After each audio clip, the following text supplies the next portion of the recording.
আসসালামু আলাইকুম। ৫ই আগস্ট এই দিনটা বাংলাদেশ আওয়ামী লীগের যারা অনুসারী আছেন অথবা নেতাকর্মীরা আছেন তাদের জন্য খুবই খারাপ একটা দিবস। শোক দিবস টাইপেরই হয়ে গেছে। আর আগস্ট মাস জুড়ে আওয়ামী লীগের বেশ কয়েকটা আ খারাপ দিন আসলে প্রতি বছর বা সামহাউ এই আগস্ট মাসটা তাদের জন্য কালো একটা অধ্যায়ের মধ্যে অন্তর্ভুক্তি হয়েছে। তবে এই আগস্ট মাসে বিএনপি অথবা জামাত ইসলাম অথবা যারা অন্যান্য রাজনৈতিক দলের কর্মীরা আছেন, বিশেষ করে এই গণ-অভ্যুত্থানে বা যে জুলাই বিপ্লব অভ্যুত্থান আমরা দেখেছি, সেই অভ্যুত্থানে যারা স্টেক হোল্ডার আছেন, তাদের জন্য এই দিনটা একটা বিশেষ দিবস।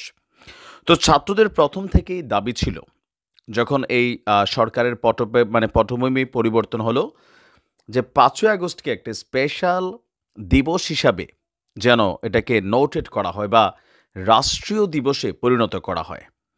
৫ই আগস্ট ঘিরে অবশেষে ছাত্রদের দাবিতে অথবা আমাদের রাজনৈতিক দলগুলোর দাবিতে একটা নতুন দিবস ঘোষণা করতে যাচ্ছে বর্তমান সরকার।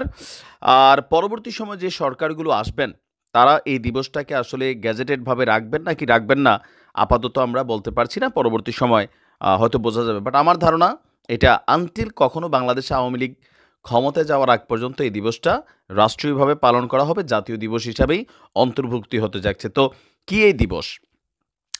ছাত্র জনতার গণ-অভ্যুত্থানে গত ৫ই আগস্ট শেখ হাসিনার যেই পতন হয়েছে বা শেখ হাসিনার সরকারের পতন, তার ভারতে পলায়ন, এই দিবসটাকে জাতীয়ভাবে পালন করা হবে ঘোষণা আসতে যাচ্ছে।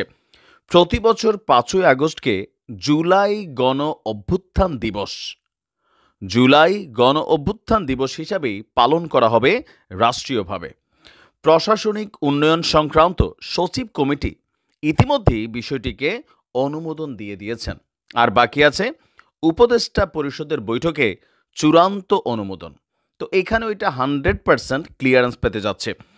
মুক্তিযুদ্ধ বিষয়ক মন্ত্রণালয়ের সূত্রে জানা গেছে, সম্মতি পাওয়া সাপেক্ষে এবারই প্রথমবারের মতন সারা দেশে রাষ্ট্রীয়ভাবে উদযাপন করা হবে জুলাই গণ অভ্যুত্থান দিবস, অর্থাৎ ২০২৫ সালের ৫ই আগস্ট জুলাই গণ অভ্যুত্থান দিবস হিসাবে পালিত হবে। আর এই দিবস সম্পর্কে জানতে চাইলে মুক্তিযুদ্ধ বিষয়ক উপদেষ্টা ফারুকী আজম বীর প্রতীক তিনি বলছেন, আমরা বিষয়টি নিয়ে কাজ করছি।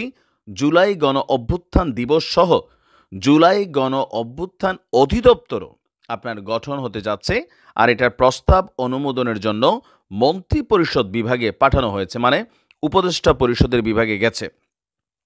তো উপদেষ্টাদের ওইখান থেকে চূড়ান্তভাবে অনুমোদন হয়ে আসলে সরকার আনুষ্ঠানিকভাবে দেশবাসীকে বিষয়টা জানাতে যাচ্ছে।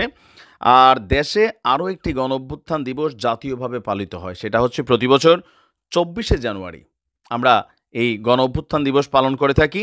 বাঙালি জাতির স্বাধিকার আন্দোলনের অন্যতম প্রধান মাইলফলক ১৯৬৯ সালের ঐতিহাসিক যে গণঅভ্যুত্থান হয়েছিল, সেই দিবসটি এতদিন পালিত হয়েছে। তবে এটা একক দিবস ছিল, এখন ২টি দিবসে যাচ্ছে। তো বলা হচ্ছে এই দিনটি গণ অভ্যুত্থান দিবস হিসাবে নতুনভাবে হয়তো নতুন প্রজন্মের কাছে পৌঁছানোর জন্য সরকার পালন করবে।